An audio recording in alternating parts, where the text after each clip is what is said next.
So our first speaker that I'm proud to present to you is a friend of mine from the last. We met at the first FinCon. We've been friends for a couple of years now. Sandy Smith. She has a blog called Yes, I Am Cheap, and she wants to tell you to not feed the trolls.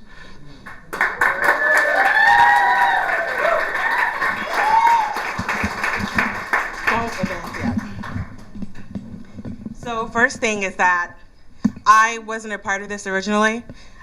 My presentation is about 3 hours old, so bear with me.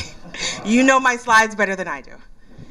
All right, so last year I had the pleasure of being the first speaker at Ignite FinCon, and my topic was write like you have balls. These balls, right? I wanted you to stop censoring yourself and really say what you really meant. And I do the same thing on my blog. I've been known to have a rant or 2 or 3 or 50, and sometimes that gets under people's skin. I want that to happen. I welcome it. I want you to be upset.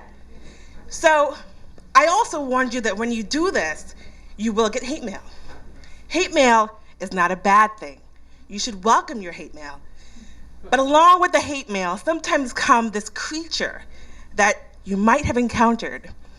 They leave comments like this. They're called trollish comments. They make it really personal. They get upset. They hate what you just said because you've insulted them.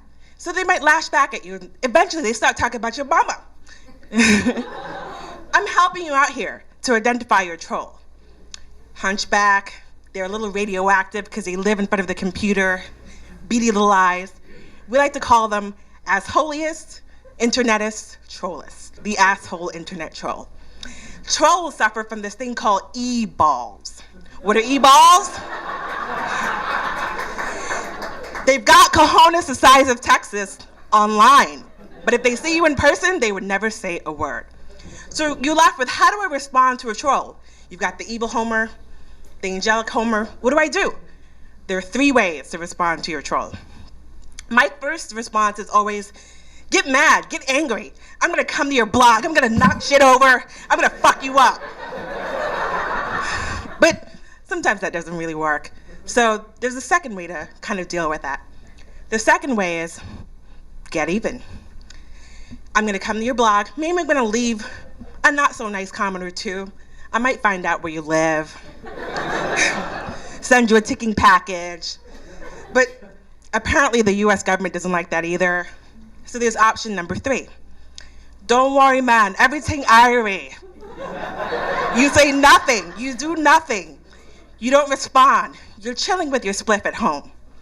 But that might not work either. I like response number 4.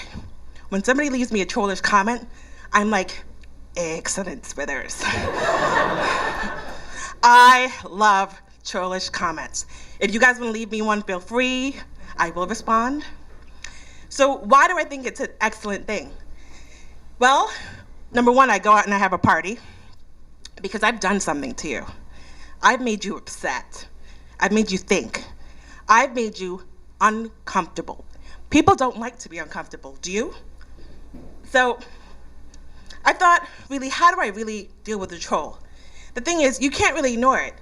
At some point, you have to respond to your troll.